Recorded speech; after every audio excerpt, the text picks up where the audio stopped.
Le jour d'après, c'est le lendemain d'une élection qui a amené un homme neuf, mais pas forcément des idées neuves.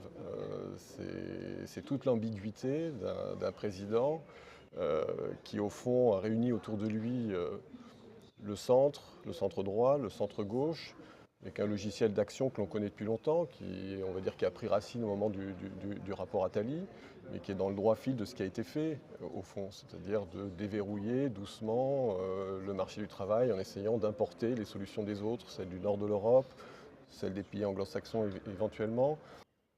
Et imaginons un instant que ces solutions marchent.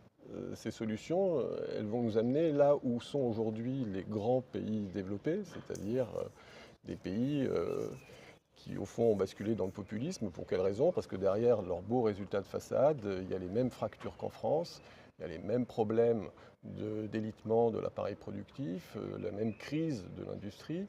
Et je pense que du côté français, il y a une sorte de vision idyllique de ce qui se passe à l'étranger et une vision totalement délétère de ce qu'est le tissu productif national. Quelque part, Macron, comme tous les présidents, a quelques bonnes idées pour les 2 prochaines années. Il va y avoir un temps mort, il va y avoir un moment où il va falloir se réinventer parce qu'il ne va pas tout résoudre avec ses réformes. On n'aura pas un miracle sur le marché du travail, on n'aura pas une réindustrialisation du jour au lendemain. La flexicurité ne va pas brutalement transfigurer notre marché du travail. C'est juste que le capitalisme traverse une phase un peu difficile où il faut beaucoup réfléchir, se poser beaucoup de questions, et Macron comme les autres. Alors moi, ce que je dirais de positif, c'est que Macron est neuf, avec des idées pas tout à fait neuves.